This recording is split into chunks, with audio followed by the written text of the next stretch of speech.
June 10, 1912. Villisca, Iowa. A neighbor noticed the chickens had not been let out. When she looked through the window, she saw two girls lying motionless on a bed. Inside that house, 8 people had been slaughtered with an axe while they slept. The killer covered the mirrors. The killer may have hidden in the attic for hours. And by morning, whoever did it was gone. More than a century later, the Villisca Axe Murders remain one of the most terrifying unsolved crimes in American history. The first clue was not blood, it was routine. Mary Peckham noticed the Moore family's chickens had not been let out. In a town like Villisca, that meant something was wrong.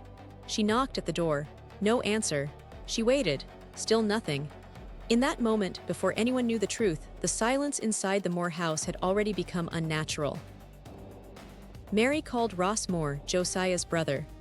Ross lived nearby and had a key. He tried the lock, opened the door, and stepped inside. What he was about to see would tear through Villisca and live on in American true crime history for more than 100 years. The first bodies Ross Moore found were not the parents. They were the 2 Stillinger girls, Ina and Lena, sleeping over that night. They lay dead in the guest room. Ross did not search the rest of the house. He ran outside for help. He had already seen enough to know that whatever had happened inside was far bigger than a simple family tragedy. When more men entered the house, they discovered something almost impossible to comprehend. Josiah Moore, Sarah Moore, their 4 children, the 2 Stillinger girls, every person inside had been murdered with an axe. 8 people in one house, 6 of them children. It was not only one of the bloodiest crimes Iowa had ever seen, it was one of the most shocking family massacres in American history. The Moores were not drifters or outsiders. Josiah Moore was a successful businessman. Sarah Moore was active in church and community life. Their children were known, loved, and very much part of Villisca's daily life. The Stillinger girls were family friends. In other words, this was not a crime that struck the margins. It struck the center of town. On the night of June 9th, the Moore family attended Children's Day services at church. It was an ordinary summer night. They returned home. Mary Catherine invited the Stillinger girls to sleep over. Lamps were turned down. Doors were shut.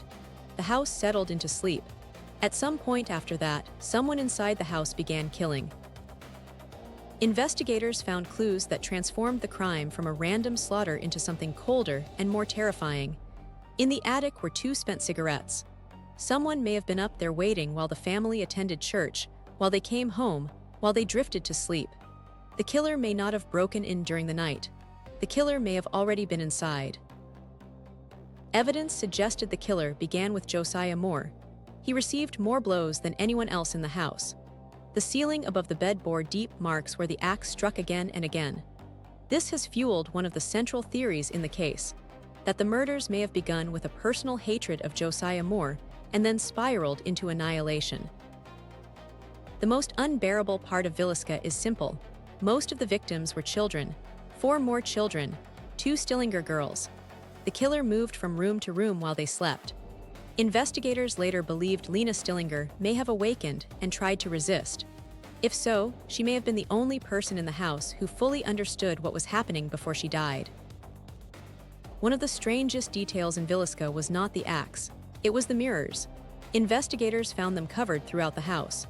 Why? Shame, superstition, a ritual, a way to keep from seeing one's own face after the killing. Whatever the reason, it suggested a killer who did not simply want the victims dead. It suggested someone acting out a private, disturbing script. Investigators found more than bodies. They found behavior. In the kitchen was a slab of bacon removed from the icebox and left beside the axe. There was bloody water. There was food.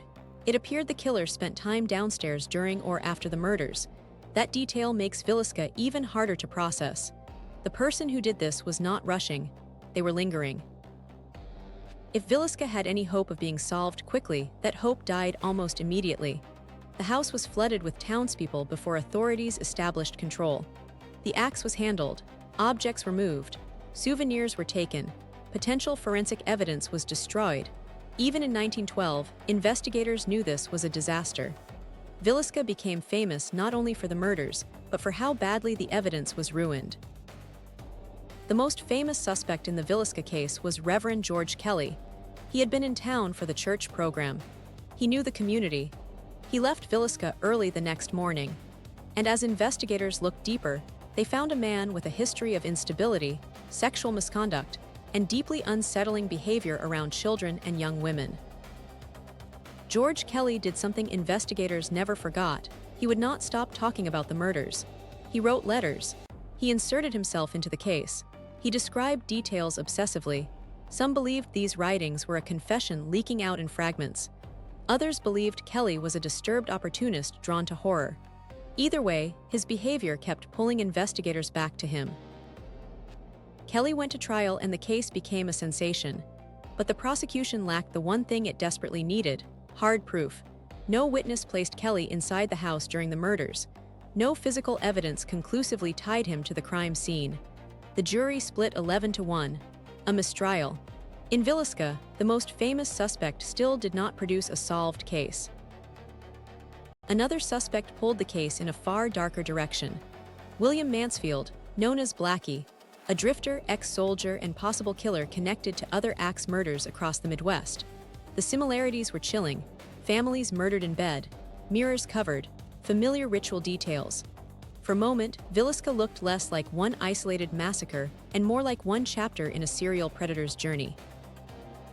Then the case twisted again. Employment and payroll records suggested Mansfield was in Illinois that night. If the records were true, he could not have committed the murders. But later testimony raised doubts. Was the alibi airtight, or was Villisca once again slipping out of reach because the truth lived somewhere between bad records and fading memory? Then there was Henry Lee Moore, not related to Josiah Moore but linked to another family axe murder. The similarities were impossible to ignore. A family killed at home with an axe.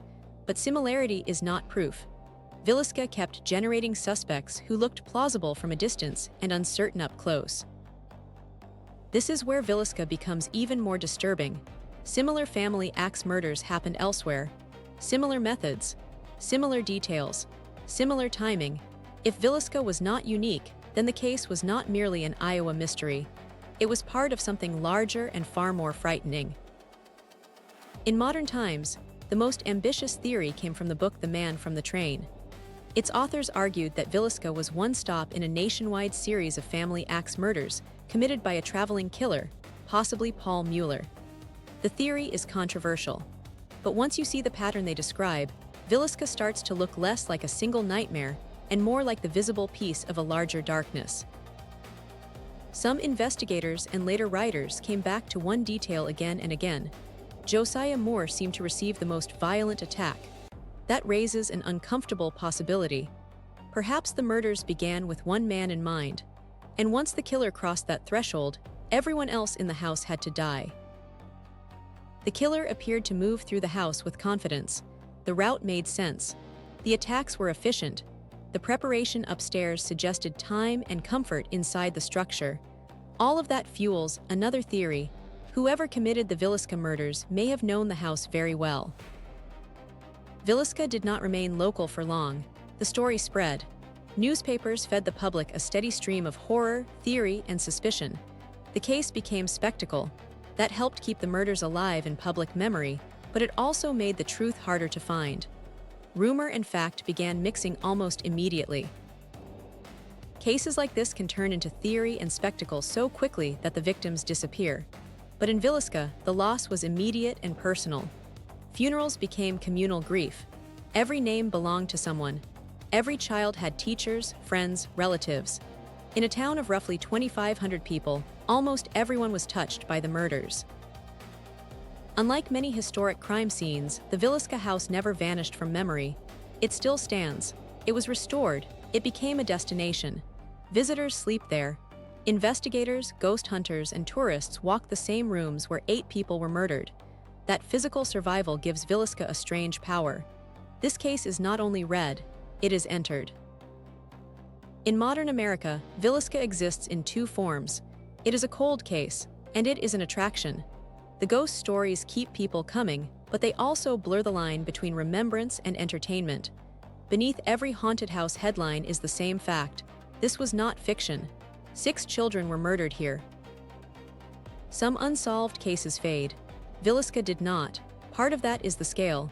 Part of it is the children. Part of it is the setting: one house, one night, one killer who vanished. Villisca offers everything a mystery needs except resolution, and that is exactly why people keep returning to it. This is what makes Villisca so difficult. Every suspect seems compelling until the details fail. George Kelly is disturbing but not proven. Mansfield fits a larger pattern but has an alibi problem. Henry Lee Moore suggests imitation or coincidence. The man from the train theory is wide-ranging and elegant, but still unproven. In Villisca, every answer breaks just before certainty. The single most chilling image in the Villisca case may be this. After waiting, killing, covering mirrors, moving through the kitchen, and lingering in the house, the murderer simply left. Morning came. The town woke. And whoever did it disappeared into ordinary daylight. More than a century later, the Villisca Axe murders remain unsolved. The suspects blur, the evidence failed, the house remains. And the question still waits where it always has. Who entered that home, killed 8 sleeping people, and left without ever being stopped? If you want more cold case documentaries built like this, subscribe. There are more forgotten mysteries ahead. Subscribe for more cold case documentaries. Next time, we open another file history never truly closed.